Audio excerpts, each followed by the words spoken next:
I'm Melissa Shanahan, and this is the Velocity Work Podcast, episode number 108.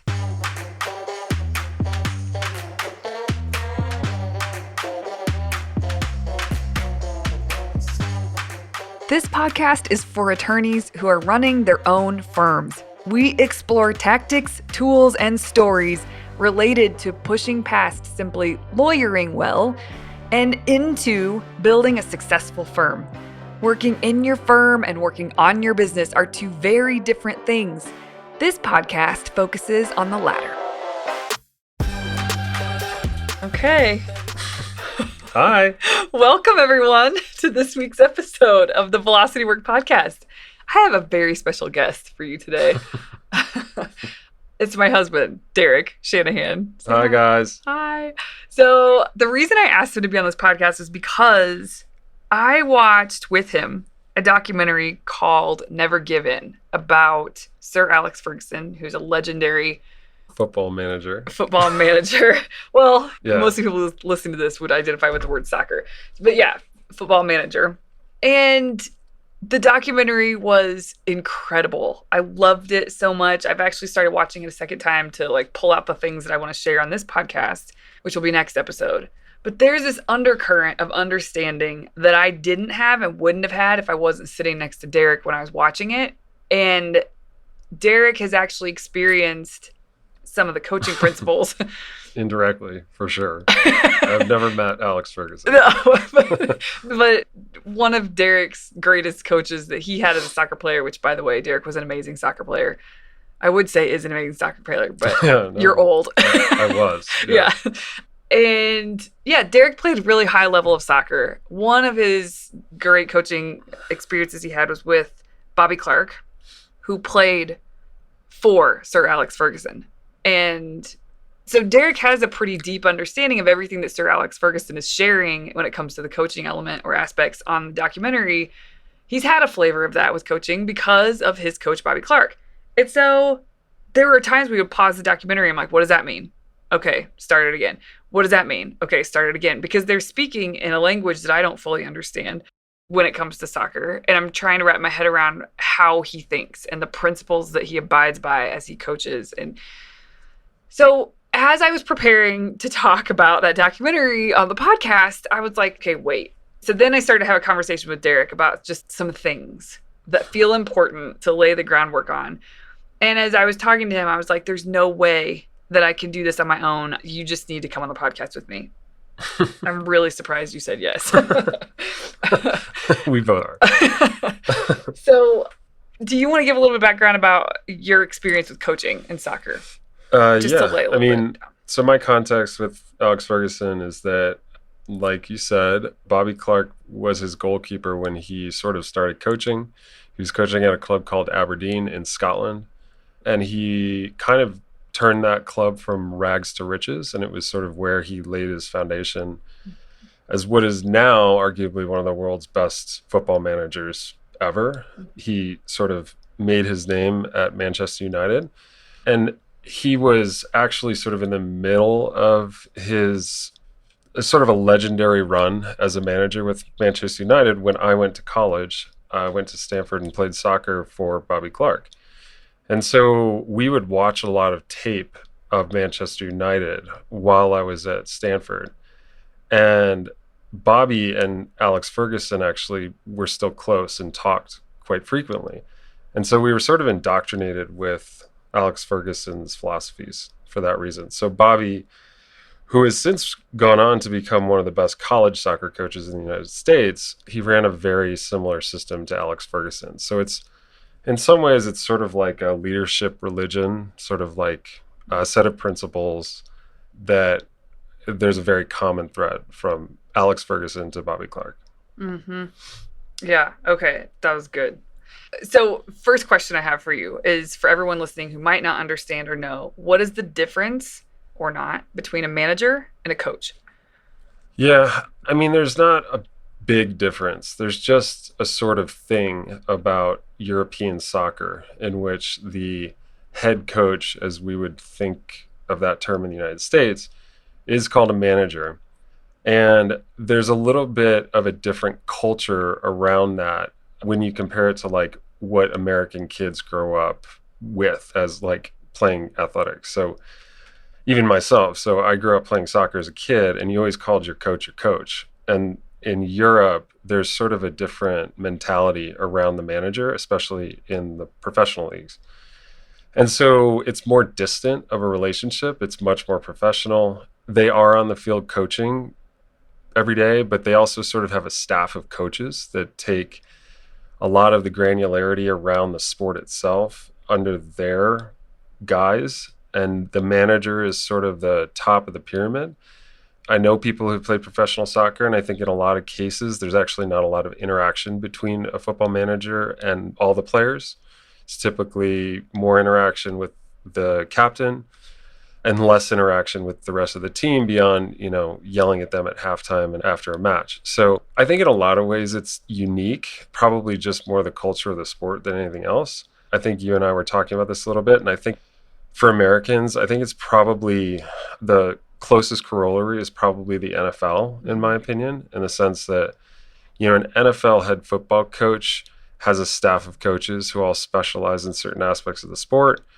You can imagine that a lot of people on an NFL team never have real conversation with Bill Belichick or a head coach in the NFL, or if they do, it's a couple times a year. And I think that's just like really different than the way that most people who grew up playing sports imagine that relationship to be. In some ways, it's like a CEO to employee relationship at a large organization. Mm-hmm. You and I have had a lot of conversations about, I'm thinking of Sir Alex Ferguson, but there's other really great managers in the EPL that we watch. The English Premier League. When we're watching games, the coaching is really good sometimes, and you can watch it. And I know backstory because you explained the backstory of that coach and how he pulled things out of that team that was different than other coaches have been able to do with those same players. And so we've talked a lot about how a manager is one of their main, most important jobs is to facilitate performance. Greatness is what I was going to say, but yes, performance. But pull it out of people, and great managers understand how to do that in a very unique way, individual by individual. I mean, I think in some cases that some of the greatest managers in the sport are very good at the psychology behind managing large personalities, because one of the things you have to remember when you're talking about professional sports is that you're talking about professionals. And so in some ways it's very cutthroat in the sense that everyone's sort of out for themselves. Their careers are their careers. They have agents. It's just a very different dynamic than I think most people think about or have experienced in athletics. But, in the highest leagues and the best managers, I think in some ways have an element of a psychological sort of approach where they're able to identify the kinds of players that they'll be able to get through to. And so as an example, you'll see players, really, really talented athletes who will have trouble in one place and go play for a different coach and sort of realize their potential. And so I think that's a universal truth around the best managers in the world, is that they may be good at identifying those athletes too. So it's not like they could work with anyone, so to speak, but they're very, very good at managing large personalities and getting the best out of certain types of athletes. I think further, what they're really, really good at is implementing a system. Mm-hmm. And so what you can say about the best coaches in the world, at least in soccer football, is that they have a system. And so in some ways, the clubs that hire these guys are hiring their system. And the best in the world seem to have figured out obviously great systems, but they're just very, very good at getting athletes to buy into those systems. And I think it's easy to think that that can be a self-fulfilling prophecy in a sense that big name coach shows up and of course all the athletes are sort of going to rise to the occasion, but there's tons and tons of examples of that not happening. And so I really think the devil is in the details, where these guys are capable of going into, say, a new club where they've never been in the back office. They don't know what kind of facilities they're dealing with, and they're able to implement a system and a way of thinking and a leadership structure, and in many cases turn these clubs around and keep them competing at the highest levels and winning leagues. Okay, so this is where now I'm getting really excited, because what you're basically just opening the doors for me to talk about what I really wanted to talk about with you today. But first, I want everybody to understand why I'm obsessed with this and why I felt like I wanted to do a podcast around this is because what you just talked about with the leadership structure and the psychology behind being a great leader and a manager, which also we didn't say this just now, but we did say it in a personal conversation about how it's not just with the EPL that you notice this, but there's some really great coaches here, Phil Jackson, Steve Kerr, legends that are very similar. We just happen to be talking about Sir Alex Ferguson. This idea of being a great coach and facilitating performance and all of that, I think it applies because, number one, that's my job. That's with my clients, is to facilitate and to be really, truly helpful and to help people abide by frameworks that will facilitate next level. And so there's that. But also for my clients to actually think about these things within their own firms. Like they have to lead in a very specific way. And even if you don't have a big team and you're listening to this, you have to lead yourself in a certain way so that when the opportunity presents itself, you can just keep that rolling when you bring new people into the firm. So I think these principles are important to abide by, period. I have always thought that. And so I geek out every time I find like a new, this guy says it so well, or he says it differently. Like I geek out about it. So that's why I wanted to do the podcast, is because everything I believe, he just had a beautiful way of laying it all out in the documentary. Yeah. One of the things that he said that it went almost under the radar, but because I understand what you've been through to an extent with coaching, I was like, oh, I wish he would go into that deeper. So I asked you about it. He talked about how the thing he has to focus on is building character. That is it. And he actually said it in a way, I'm not quoting this perfectly, but he said building character so that they become more confident as men. And then when they're more confident, that translates to the field and we can win. And from there, it's just like, you just keep leveling that up. So when he said building character, I know of something that it was said to you constantly under Bobby Clark, was this idea of the we things matter. And the only reason I knew to put these puzzle pieces together was because of the conversations I've had with you and your teammates from college playing under the same coach that talked about that was one of the things that Bobby Clark said to you guys all the time and enforced with you guys all the time, was to pay attention to the we things, and the we things are what matter. And that was because it would build character. It would build this thing that Sir Alex Ferguson was referring to in one sentence in the documentary. So will you talk about the idea or the concept of the we things and why it was such a focus for I mean, coach? The we things is kind of everything. So, I think if anyone who has played for Bobby Clark, and I'd imagine on some level this translates to a guy like Alex Ferguson, but it was like the underlying principle of the whole thing was that the smallest things matter the most, that preparation was everything, and preparation included all the things that don't feel like they're necessarily important. And so if you imagine, it's kind of the difference between saying to a group of athletes, like the best athletes will play, or the best athletes will be on the field, or the fastest athlete will be on the field, and sort of flipping that on its head and demanding that, in order to participate in the team, in order to succeed, in order to start, you needed to effectively become well-rounded. You needed to be on time. You needed to have your kit in order. You needed to, help clean the locker room. It was all the things that sort of aren't obvious around, scoring goals and winning games, so to speak. It's like all the off-field stuff was the we things. And that translated to like how you treated the person serving your food. And like, if you mess that up, it almost mattered more than missing a penalty kick or having a bad game, frankly. And that's what I think is the most common thread between Alex Ferguson and Bobby Clark, was this idea that character was what got you over the hump. It's like you can lift the same weights, you can run the same drills, you can build the right muscle. So like all the athletic and sort of talent-based pieces of success could get you in the game, right? So they were critical. They were super important. There was, we trained every day. Like you play the sport and you learn the sport and essentially daily trying to make the team better. But their mentality was that effectively gets you in the game. But winning the big games, winning a lot of games, and winning championships required that all the little stuff off the field was just as great as your performance on the field. So it was that sort of foundational character. And you have to remember, we're talking about, I do think this translates throughout your life.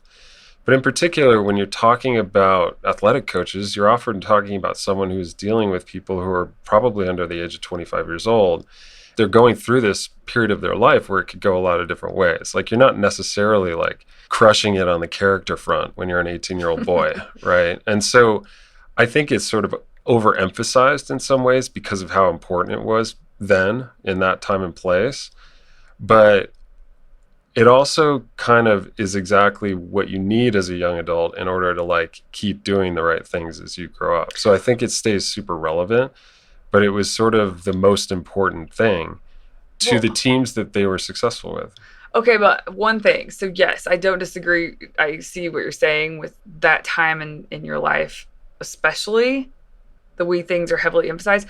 But truly, not every kid has the luxury or the privilege of being around someone who's going to offer that. And so I would say two things. One, what you learned because of that back then has served your entire life. Yeah, absolutely. If you hadn't focused on the wee things. I mean, you're a wee thing freak now. We could talk about that too.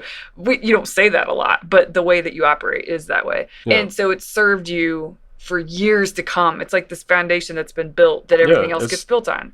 But also people who may not have focused on that in their 20s. There's never a wrong time to start focusing on the wee things, right? Definitely not. Yeah. So. No, I think it's a philosophy that holds up and has held up since. You know, Alex Ferguson kind of had his heyday in the 90s and like I think into the early 2000s really, and I graduated college in 2002. You see that same sort of focus on the details and preparation and character and the like human piece of teams in the great coaches who have followed behind Alex Ferguson. And because this is European soccer in particular, a lot of those new coaches were players getting beat by Alex's teams, right? So like this stuff permeates out. That's why I say I think it's a common thread across truly great managers and coaches. Mm-hmm. I think you find threads of this in all the books that you'll read. You read Phil Jackson's book, you're going to see a lot of the same things. You're going to see just kind of like different words or a different underlying core philosophy, but underneath it all, it's all about the little details and it's all about the things that don't feel important. And the other thing is that I think it's also common to see successful organizations. I know we're kind of like talking about athletics specifically, but athletics is kind of nice because you have objective success. You have trophies, literally, right? Like, did you get one or did you not? And so it's very binary in some ways. But when you talk about great organizations and great managers, you're talking about a string of success. You're talking about multiple trophies or setting records or just kind of dominating. You know, like in the NBA, they call them dynasties. And so I think you'll see throughout all of those organizations a lot of focus on the small little things that isn't totally obvious. And so I think what you can also find is organizations or teams that will win a championship once or always come up short. And I think underneath all that, you can often find that what is sort of not paid attention to is all the little things off the field or all the little things that are cultural to the organization that really have nothing to do with the talent of the guys or girls who are playing the game. It's kind of like the Olympics in the sense that first and second is 100th of a second. It's the narrowest margin in the world. And so in some ways, the philosophy of a guy like Alex Ferguson is that 100th is all about the little things, all about the stuff that isn't about you training on the field. Mm-hmm. It's about how you approach your day. It's about how much sleep you get. It's about what you eat. It's about how you prepare for really your next performance. Okay, so give some examples to everybody, because now I feel like we could make this more concrete. What are the wee things? So I think one of the early and most memorable ones for me was showing up at the team as a freshman, showing up at Stanford, and everyone carrying their own bags. So, if we would go on a trip, seniors, captains, like everyone, coaching staff, etc. And the other thing is, one of the things that sucks about soccer, and they've probably solved this problem now, but we would bring our soccer balls with us. The team would travel with like probably 40 soccer balls. And I don't know if you've ever pictured 40 soccer balls, but it's really heavy. And carrying that through an airport sucks. And so that would rotate, and it would rotate through the whole team, right? And so it's like getting rid of that idea of like hierarchy or, less than, and sort of flipping it on its head. It's very egalitarian. It's very, people have tried this in businesses with like different type of leadership structures and whatnot. But I think there's a lot of value in like the core idea that the CEO takes out the trash. It's like all of those little details where everyone is actually just invested in the team success and seeing that day to day in all the little things, right? And so, this is common in some places and not common in others. But back when I went to college, it wasn't very common that you would wear essentially a uniform when you traveled. And so it sounds strict, so to speak, but it's actually more ritual than anything else. And I think these little contributions that everyone's expected to make are meaningful ways of stripping the ego away from the interaction that a group has together. And it's a way to tighten up the unit and really, in many ways, make sure that it's clear that everyone is important. And this is a fantastic life lesson for an 18-year-old boy to be taught. But there was an immense amount of emphasis on the fact that everyone on the roster was critical to us winning national championships. So guys that objectively you knew would probably never get on the field were given special responsibilities, were lauded for the things that they contributed to the team. And often there was a set of players who would almost be more cultural than athletic contributors. And so there's just like ways to round out the squad and not make it about 11 starters and, 10 folks who may or may never like get on the field in an important game, and making sure that whole unit of 24 or 26 young men felt like they had a hand in our success. And that's not easy to do on the surface. It sounds good on paper, but it took a lot of reminders. It took a lot of giving responsibilities to folks who, we're never going to play the field, but just to sort of try to illustrate that, giving them responsibility that was effectively responsibility over me as the captain of the squad. And so just destroying that sort of rank or chart and flipping it on its head and giving people the opportunity to contribute, giving people the opportunity to be leaders, even though they weren't the best player on the team, I think was like a really important dynamic.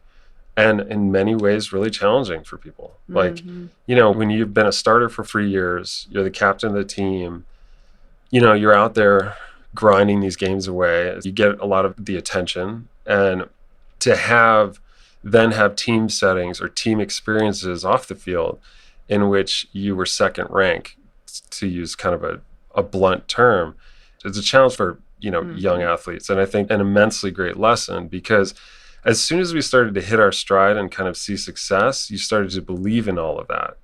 And you started to, in many ways, try to implement yourself. And so it was just really interesting to see a philosophy take hold.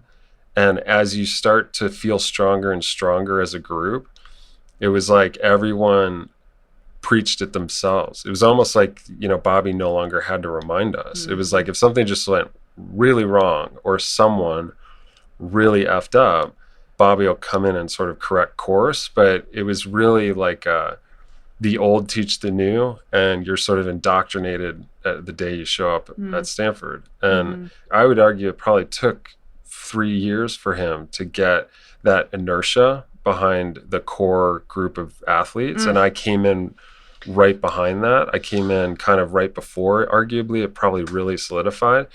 And I'm so fortunate because I was a freshman. So the next 4 years of my life were like the Church of Bobby. And we were a part of that because we knew the rules, we knew the parameters. And it was like, you check that stuff yourself as a group and you really try to kind of show up to like the standard that's expected. The fact that you just said it took maybe 3 years is, I do this to myself. And I know clients do it too, where you're implementing something and it feels like it should happen faster than it does. The payoff, whatever you're shooting for.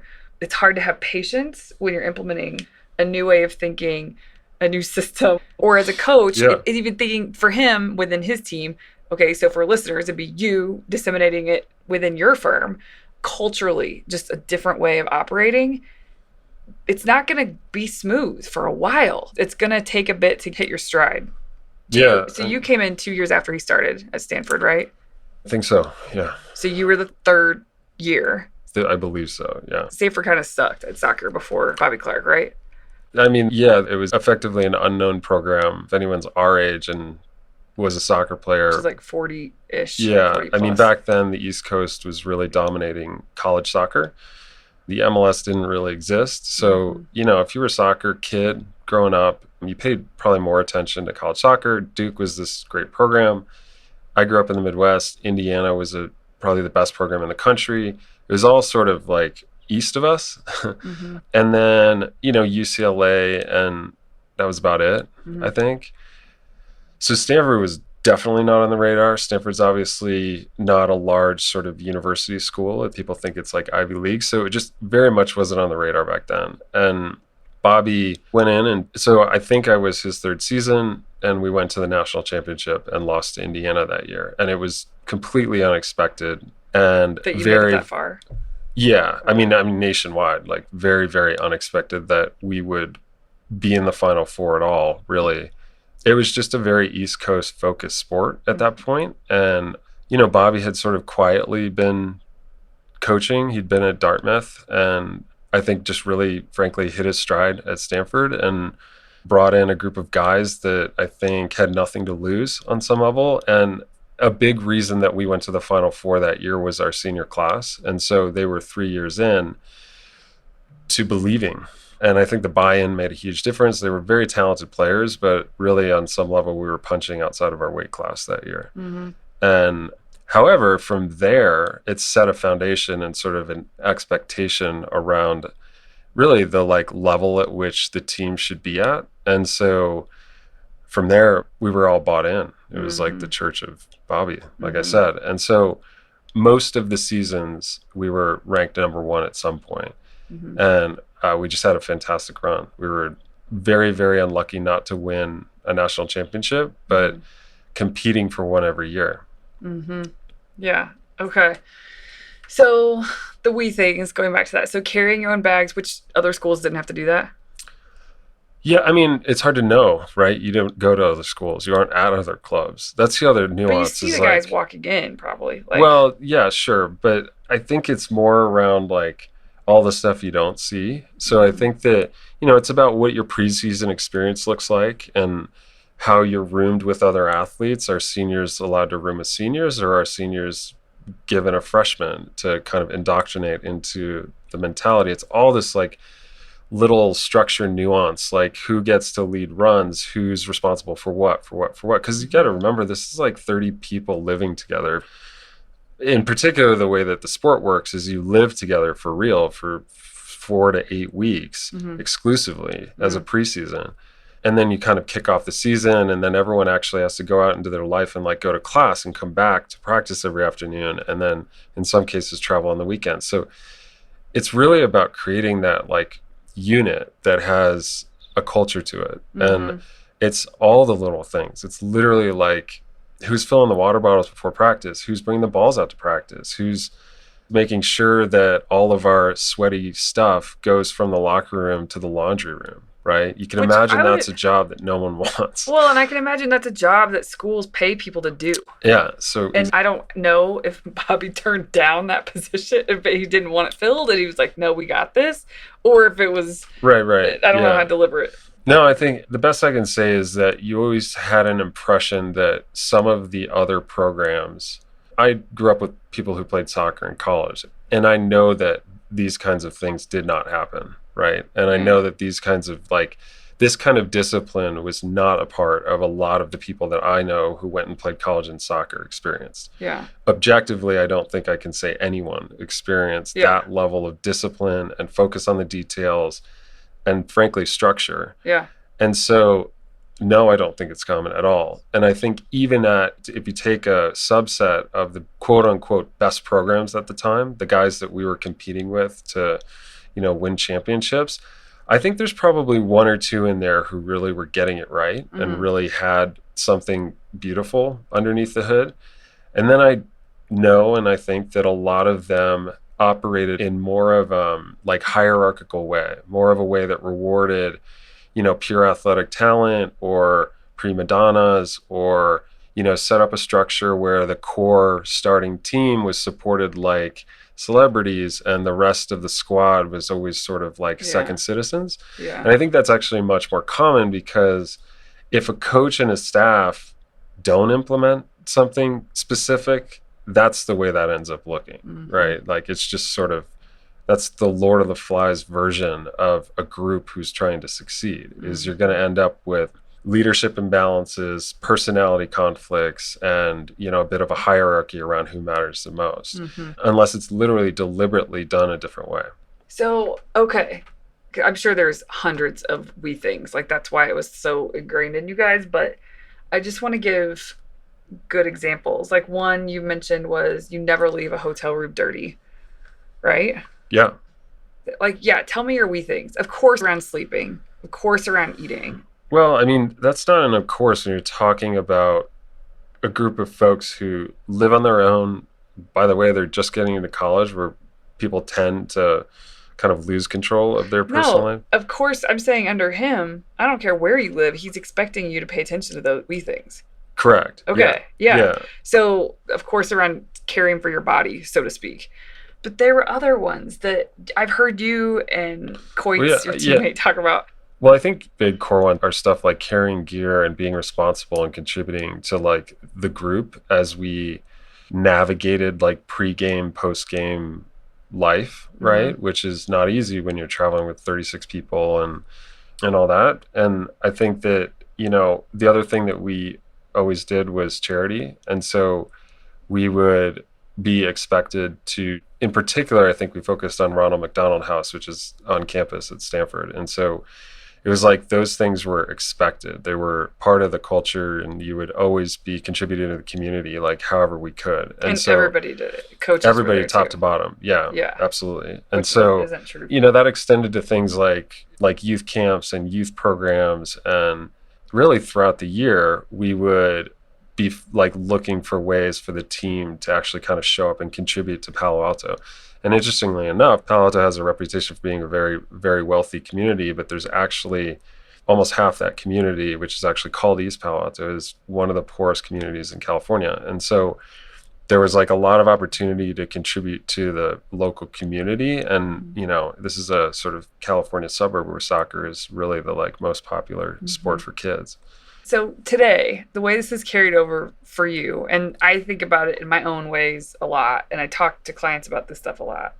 The way that you talked about it the other day when we were talking was that the we things is doing all the things that don't feel relevant. It's really simple. It's like, well, I think there's two parts to it. One is identifying what those things might be, because a lot of the we things are the things that people don't notice. They're just really easy to ignore, and you don't see them if they don't impact you negatively. If you've played for someone like Alex Ferguson, or you played for someone like Bobby Clark, those things do bother you because they were sort of how you built your character. It's like how you contributed to the team. And so something being out of place or something getting forgotten or missed was a big deal, like socially a big deal. When that's not the case, which is true for most people, you may not even notice, like not putting your dishes away, or not making your bed, or leaving your shoes out in the middle of the room. Like, and all of this sounds like that traditional, like strict dad stuff.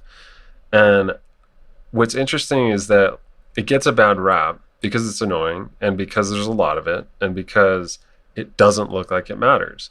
But what you learn when you're inside of an organization where the we things is kind of everything, and you see the success that it brings to prepare and feel like everything is locked away and taken care of and sorted, it's sort of a self-reinforcing philosophy. It's like, okay, we are crushing it as an athletic organization, but all of this falls apart if we aren't like putting our clothes away after practice and remembering to lock the locker room, and like all the little things that we're all responsible for.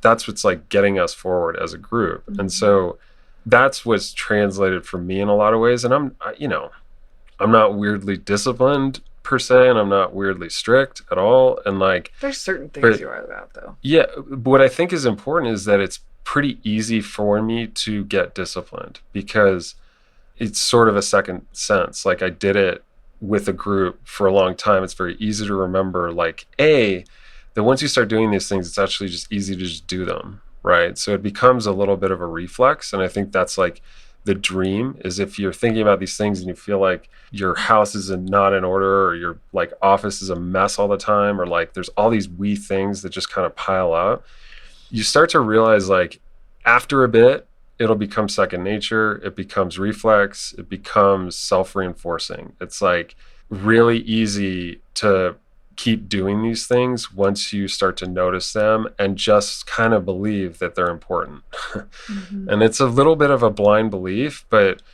it's almost, I think about it like feng shui, or like all of these Feng things. shui. Feng shui. I'm Like, probably saying it wrong. well, Too. these things that are super nuanced and simple and quiet and like in the periphery, but they set it up. They like set up the circumstances for you to do X. And X can be a million different things. For me, in some ways, it's a way that sort of opens up the ability for me to relax, right? Mm-hmm. And I feel good when I'm relaxed. I feel like I do my best work when I'm relaxed, etc. So I think in the case of like being a college athlete, it essentially removed all the friction that might be there before you had to go on the field and perform. And like the whole point was, when we start warming up for that game, nothing in the world should be on your mind. Classes, that's another really important we thing is class, right? Mm-hmm. You do it. Mm-hmm. Like there was no like, oh, I didn't go to class and X happened and bad thing. Like, no way. That is a very big we thing, right? It's a responsibility for you as a student athlete, but you get it sorted with enough room for yourself to get in the mindset that you're going to perform it, even practice, right? Mm-hmm. But also like on the weekends. You don't go into the weekend with a paper due that you're doing an hour before a game. Like, it just doesn't happen. It's just not how it works. And I think that translates into the like, work-life balance and all of those things. So it's like setting the stage and checking all the boxes so that when it comes time to do the thing, all the things that feel like they don't matter, it doesn't matter. They don't matter because they're done, right? Mm-hmm. You sort of make them actually not matter. It's heavy. If you're trying to do the thing, whatever the thing is, and you've got all this stuff that isn't sorted, it mucks everything up. Yeah. Entirely. I think about velocity work. We have the focus forward framework, which is you have to know what you're aiming for. You have to have a really strong plan, and then you have to honor that plan. And that's a super simple way of describing it, but that is it. And it's so easy for so much focus to be put there for people that that you can lose sight of the wee things. And it's too hard.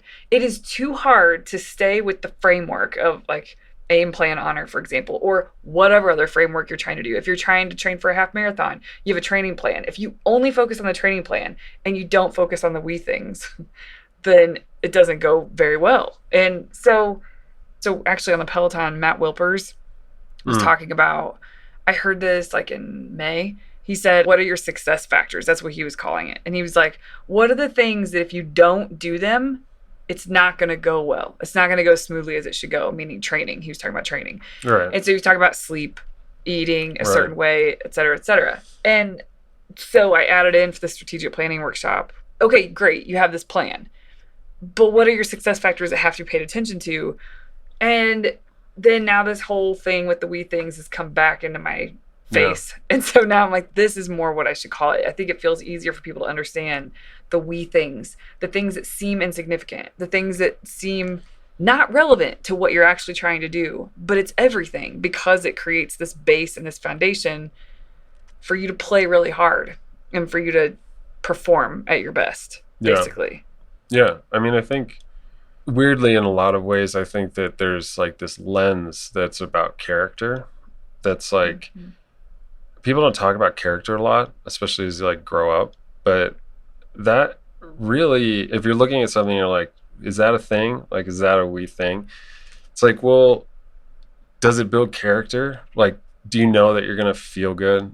Because you didn't just ignore the fact that XYZ is on the floor, or you didn't take the trash out on time, or etc. And by the way, we live together. We know that I'm by no means perfect at any of these things, but that's kind of like where that sort of muscle fiber is that these things effectively build a foundation that gives you a sense of confidence that the big things can get done, right? And so it's like they all contribute, they all add up, and then they all sort of are there for you when you need them to do the hard thing or the creative thing or the quote unquote on-field performance stuff, which is very easy to understand how to do well, very easy to train for, right? Like, be it professional or athletic, like we all kind of know what we should be doing to be good at our jobs. This is all the other stuff. This is all the stuff that's like super nuanced or quiet or in the periphery or hard to identify, and kind of like identifying those things and getting into that muscle memory of like, no, I'm the kind of person that does these things, just means that you're sort of always in a state of preparation, like you're preparing. And then when you need to perform, you feel prepared. Okay. Yeah. That's the word, is preparation. Yeah. That is it. Right. And that's the thing, is underneath true preparation is character. Yeah. That's why I think, like, you look at, we were recently talking about Michael Phelps. He's so incredibly articulate. I'm like kind of shocked, right? Because he was like this beast of an athlete. But after this Olympics and hearing him talk, it's so clear to me that his entire thing is preparation. And it is literally minute by minute every day. He has perfected the wee things. He knows everything matters. And swimming is a sport where like that is so objectively obvious, right? Yeah. Like we're literally talking about a fingernail and your whole life changing. And so I just think it's really interesting to see arguably the best athlete in that sport ever. It's just so clear. He's got so much character. He's such a balanced, calm guy who can like speak his thoughts on the spot. Like you don't get a lot of that out of pro athletes, right? And I think I see that for him, the wee things has always been everything. And it's what gives him that edge. It gives him the ability to perform when he's got to perform, is that he feels completely prepared. Do you think people, not athletes, so we're talking about business, do you think people can they simultaneously focus on striving for whatever they're striving for and implementing the wee things, like focusing also on the wee things? Or do you feel like, I'm not sure I'm going to like your answer, I have no idea what you're going to say right now, but do you think you have to focus on the wee things and then you can go for it? I mean, if you're immersed living with 30 people doing the same thing, you can, of course, you can handle it all simultaneously. It's an environment that lets you do that, yeah. But what do you think about someone who isn't in that environment, but they understand intellectually that the wee things do matter, and they need to push at some things? They need to really focus and dial in on how they're operating inside of their business. So first of all, I don't think it's fair to suggest that someone in the midst of running a business can like push pause and like do the equivalent of a silent retreat just to like reset. But I think that, and I'll throw you under the bus a little bit on this because you're building a business, and I think you know that one of the things that I sort of harp on quietly or maybe passive aggressively is that it is sleep in particular. And so just using that as an example of something that, by the way, I think most people, I don't think that's like a hidden wee thing. I think that most people sort of know that it's important, and I'm sure plenty of people are like, I should get more, I could get more. But for me, as you know, it's like religion. Like I'm incredibly protective about my sleep. And I did start a startup, and I did spend 2-3 years where I was definitely not getting enough sleep at all. And what I think about that thing, though, is if there's a thing that feels like getting it right sort of enhances your superpower, and I believe that sleep is one of those things for most people that can really amplify their ability to perform, like to be good, to be locked in. And in my opinion, and this kind of relates to you and your business, is I believe that people can be an X factor more productive if they have the, like a truly right amount of sleep. And so for me, when I see like a wee thing that's actually a multiplier, that's where I start to think that that thing is probably worth the priority it might require to kind of make room for, and to like kind of decide, okay, well, I have this goal, or I have these things that I think I need to do in order to reach this revenue goal, or to do this event, or be at this event, or do X podcasts a week, or whatever. Mm-hmm. I think that I would probably make the argument that, like, hey, let that particular target go and focus on the underlying multiplier. Do the small thing, like give yourself the room or the bandwidth or the break to get that thing right, because that's how math works. Like multipliers are multipliers. And I think that you can easily get into the game as an entrepreneur of, pedaling and like feeling like what you're doing is what is required to make progress, and not realizing that a multiplier will multiply that progress. And so it's leverage, right? And I think that it's really important as an entrepreneur to try to identify where you can get leverage. And so for me, if I were to say, like, there's a we thing out there that you might prioritize over some of the things that feel like they're your highest priorities, I would look for something that gives you leverage, because I think that's an incredibly justified way to reprioritize what you're focusing on.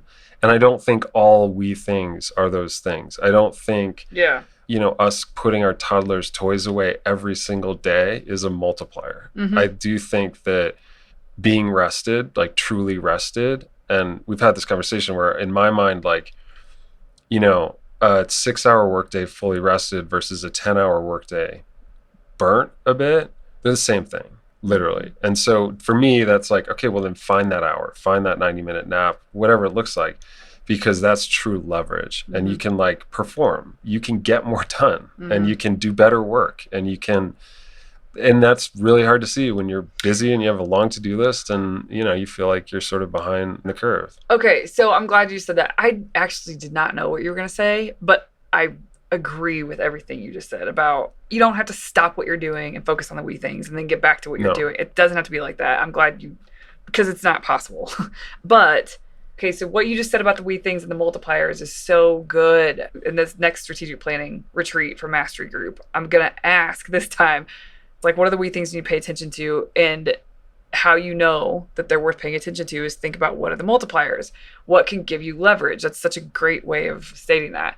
But also, let's say you choose a few. Let's say you choose 2 that will be multipliers, sleep being one of them. You have to prepare.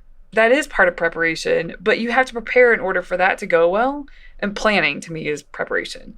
Like, how are you going to actually make it happen that you have 8 hours of sleep? Because the weeks that I do that, I'm more on track. And the weeks that I don't, like, I plan my days pretty well, but at night, there's weeks where I start to fall off. I don't know what time I want to go to bed. I just want to go to bed early, air quotes. Yeah. I would agree. That sucks. So you have to prepare. You have to plan. Planning is a form of preparation. You have to plan for how those wee things are actually going to. You can't just say, yeah, I'm going to sleep more. Like, you really have to think that through. What is it going to look like? Which is what you were saying. Michael Phelps was so articulate with how he thinks about the preparation and planning he's had to do in order to make room for all the wee things is incredible. Right. And, to be fair, we're using examples where myself, athletes like Phelps and these teams, they are provided a lot of structure, right? So to be fair to an entrepreneur, one of the things about being an entrepreneur is you don't just get that structure. You're sort of out there like winging it most of the time. And so I think, but you can provide yourself the structure with delegation, outsourcing, like all the things. And I know that like that's a role that you pseudo play for folks, is sort of being that like insight. I think it's important that like one of the exercises is to sort of sit down and look around and try to see the things that you don't see, and try to identify even wee things that you may not even touch. But I think on some level, most people will find like a long list of little things that could contribute as preparation to like a balance or a character or just those things, right? Like another way to think about it is like, you read an article about Michael Phelps or Michael Jordan or like some like really high performing CEO, and it just feels like they have this like unattainable ability to like get it all right. And I know athletes like that, and I know entrepreneurs and CEOs like that, and that's not really what it is. It's just that they, in many cases, do have a pretty strong sense of all the little things. Mm-hmm. And, often probably when they're being interviewed, they can articulate those things. It doesn't even mean they always do them. Mm-hmm. But I do think that those are the things that they gather when they need to perform. Is they've identified that like every little thing matters. So one of the first steps in that is like, what is every little thing? Because, your whole life is you leaving a wake behind you of things, And so I think it's really important that you like make a little bit of room talking about preparation to try to articulate like what those things actually could be or are, and get feedback on those things and like socialize those things. And then, decide how you prioritize or decide which ones are actual leverage for you. Mm-hmm. And, honestly, I think that's probably different for most people. It's like our things aren't the same. Mm-hmm. And it's one of the challenges of being like in a relationship or a family or whatever, is like not everyone's going to have the exact same sort of priority set, but I think you'd find a lot of them are very common. Mm-hmm. I love this stuff. If for everybody listening, I'm hoping this is coming full circle. If you have anything to do with me and velocity work, just like I was saying before, I help people. I facilitate strategic planning. What are you aiming for? Working backwards, reverse engineering, figuring out some things. How are you going to get there? Really strong plan, thinking through some of this stuff. But then also part of my job is to help you figure out, how is that plan going to be successful? These are the things that the more and more I go along, this can't not be a part of the conversation. And because if your focus is only on your big plan and execution, and there isn't this foundation being taken care of, it's not going to go well. So it's like, okay, yes, you need your plan. And yes, it's time to honor your plan. But that honor your plan piece, what has to be a part of what you're showing up for is maybe just a few, but things, the multipliers, the things that don't seem relevant, but will give you leverage so that you can perform when it's time to execute.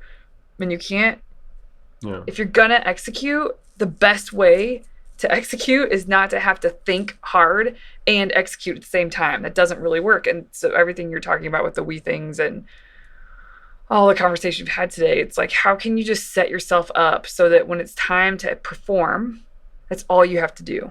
All the rest is taken care of. And the only way that gets to happen is if you've given some attention and thought and put some emphasis on the things. And that's different for everybody. There's a couple of universal ones, I think, but sleep and super thinking, which I've done a podcast on that before, so we won't go into that. But just like giving your brain space to think, that's leverage. That's a multiplier.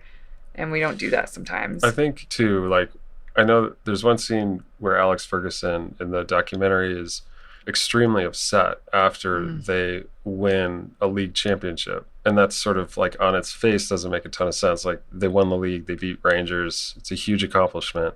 And he's livid. He's extremely upset. And I think that's actually a nice sort of high level lens around whether or not you're, executing on your plan, or you have a plan. And you shouldn't be happy getting the like goal, hitting the revenue target, getting the client, which most people are. Like, doesn't matter how I got it. I got X dollars or I got X client.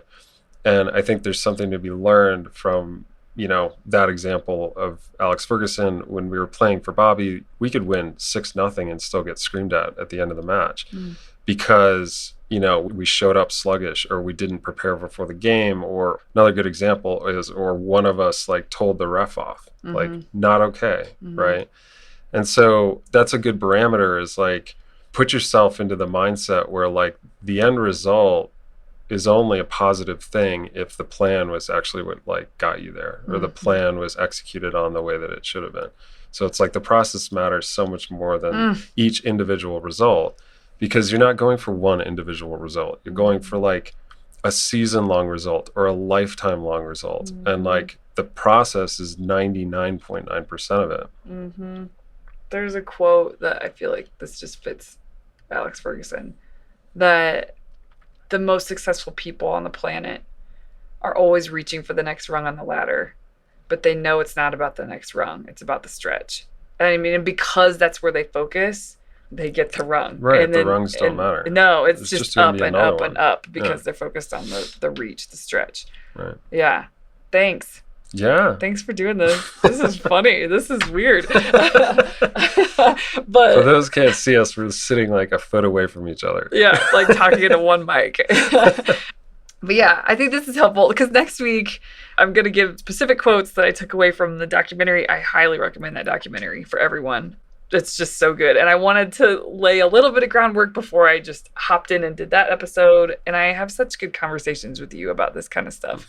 Like, to me, these are my favorite conversations with you about you've had to live it so hard and it's carried over, and you don't live it as hard now as what you did back then, right. But it's something that's carried over, and I agree with it. I love it. But you and I have very different ways of living it out. So it's fun to talk to you about it. So thanks for laying some groundwork today. Yeah. Thank you. All right, everybody. See you next Bye, guys. Tuesday. Hey there. If you enjoyed this podcast, I highly recommend you come and check out Mastery Group. It is where owner attorneys come together to study this material, apply it, and thus create really big results for their firm and for their life. So come on over, velocitywork.com/join to get more information and get started. Show notes from this episode can be found at velocitywork.com/podcast.